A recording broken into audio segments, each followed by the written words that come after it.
Revenge. When a woman's virtue is everything, she had been violated, she'd been seduced. losing it can be a disgrace. She was severely damaged. She didn't want to live anymore. And a reason for revenge. You destroyed me and my future. Now it's your turn to be destroyed.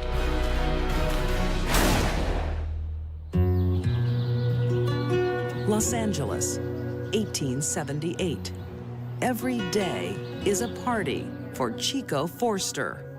He belongs to one of California's wealthiest Hispanic families. They are elite. They are the 1%, the royalty of Hispanic California. Chico has everything he wants in life, except a good reputation. He was a womanizer, considered something of a cad. He liked to gamble, and he was not the most reliable character when it came to his interactions with women. Polite society frowns on Chico's conquests. But a man of means can always find company. The latest beauty to catch his eye is 18-year-old Lestania Abarta.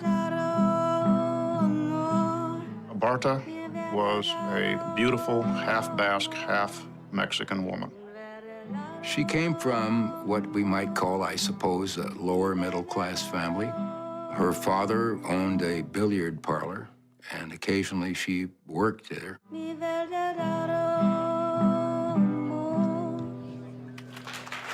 Lestania has been raised to be honorable, respectable. That was beautiful. Lestania was not an educated woman, and she didn't come from money. All she had was her virtue. Could you pose for a photograph with me? My mother would never allow that. Sorry. If she lost it, society would probably find out, and she'd be shunned. No one would want her.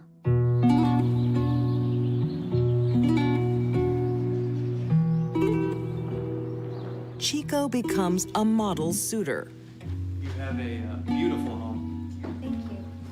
Brought you a gift. But his timing is off. Forster ignored the fact that Lestania was engaged. Mother, may I introduce Mr. Forster? And his ill repute makes him an unsuitable candidate in the eyes of Lestania's mother. You, senor, are wasting your time. Mother. La Stancia is already engaged to a lawyer. Lestania's mother didn't like Forster, basically because he had a reputation as a playboy and something of a rounder.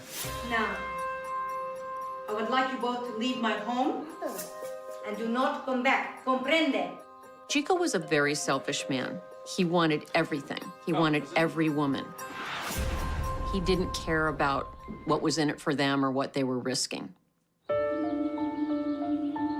Chico secretly courts Lestania under the watchful eye of her sister, Hortensia.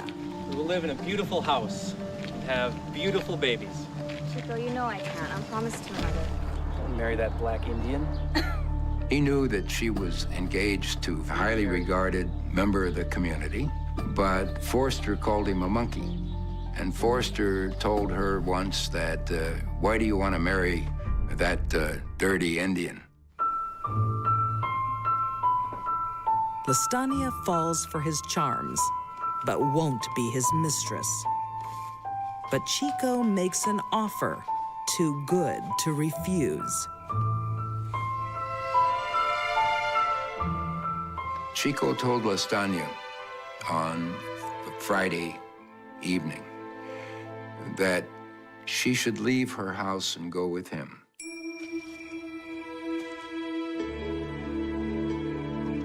That they would go to Tucson, Arizona together and get married there. They would run away and elope. What are you doing here? I couldn't stay away. You were all I think of. Come with me. I have carriage. He even brings proof of his good intentions, a marriage license.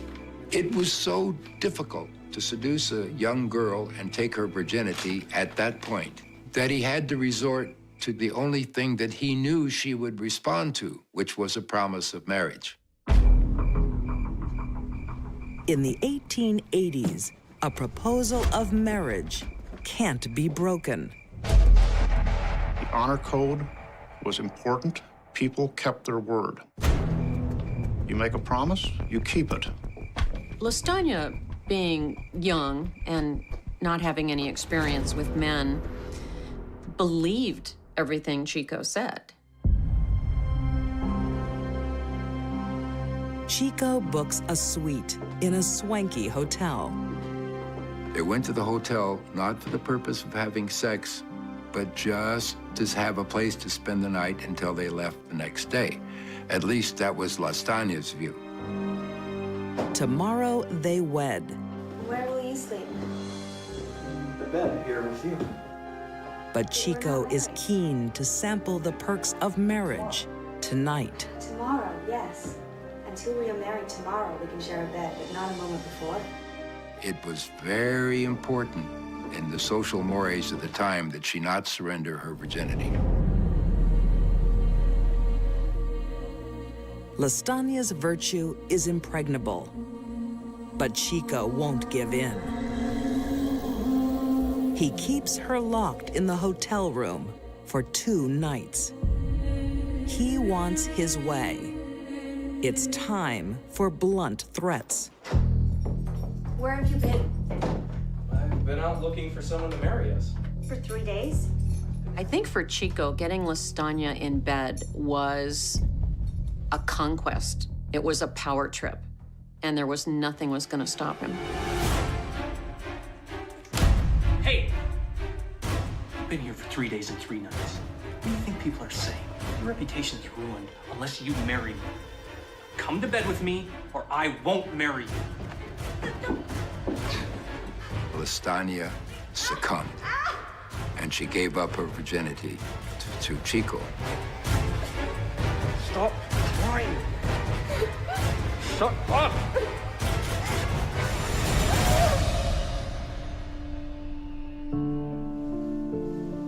Chico's mission is complete. Now Lestania is just another conquest, one more notch on his bedpost. The morning after Chico had had sex with Lestania, she was utterly and completely mortified to find that he had gone.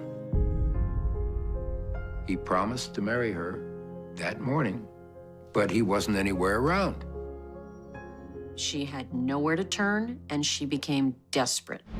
And a desperate woman has the capacity to do dangerous things.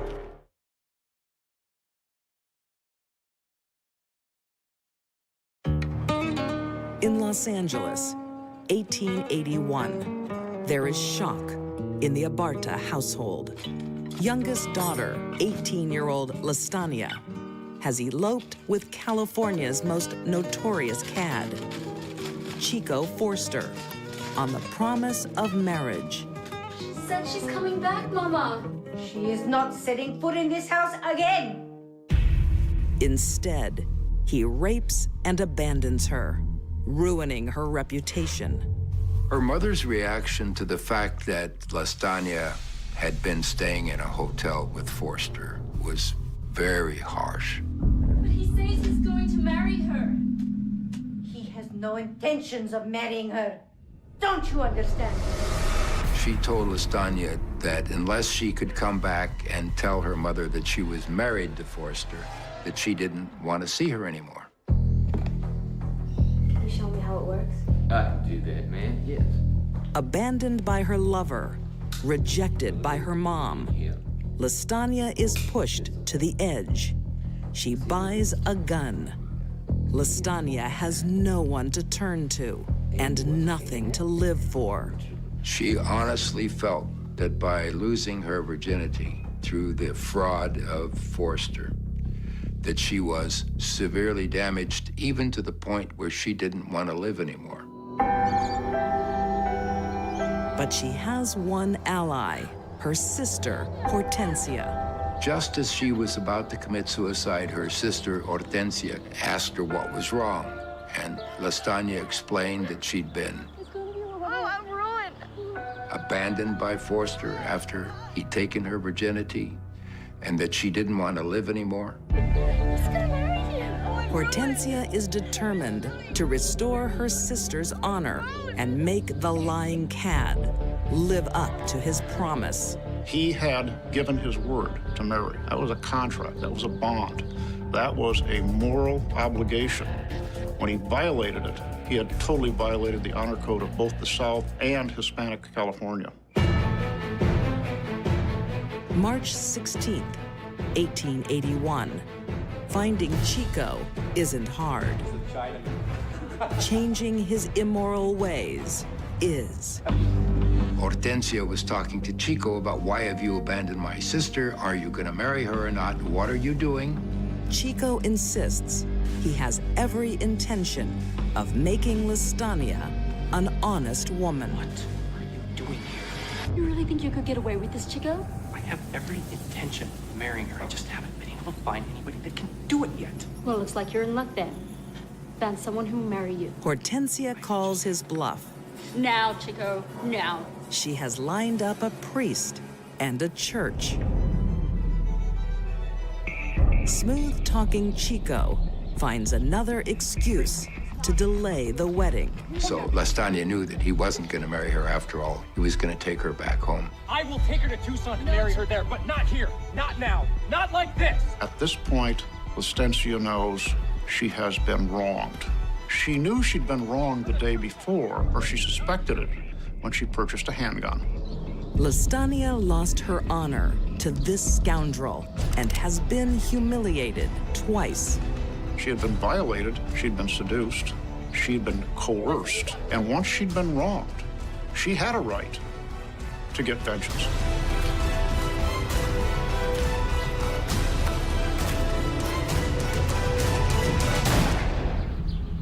She draws down and shoots him through the right eyeball at 10 feet. Not a bad shot for a person who allegedly had never used a handgun. Forster got exactly what he deserved. He had taken this girl's virginity, one of the most important things that she had, by means of fraudulent inducements. He tricked her into it. He told her a lie when he never intended to marry her. Lestania has just one regret. She only fired once. Stop! What are you doing? Hey! Lestania was amazingly calm and collected after she had shot Forster. She had what some witnesses called an icy demeanor. I think Lestania developed a sense of inner peace about the murder because she believed she did the right thing for her. You hurt me, you destroyed me and my future. Now it's your turn to be destroyed. But revenge has consequences. Lestania is charged with homicide. She claims she doesn't remember what happened. She can't remember anything. She can remember hearing a shot, but remembers nothing else. And of course, as the trial develops, we find out why that's true. It was believed that women who lost their virtue could become so psychologically affected that they may not be responsible for their actions. They might even go insane. An all-male jury takes pity. In April 1881, Lestania Abarta is found not guilty by reason of insanity. When that verdict was given, Lestania stood up, raised her arms over her head as if to thank the heavens. And everyone present applauded. It was a very popular verdict. Lestania was not crazy. There's no signs of mental illness. If this happened today, she probably would be convicted of murder and possibly given life without parole. LaStanya got away with murder. Make no mistake about it. With her name restored, LaStanya finds a new, honorable man and lives happily ever after.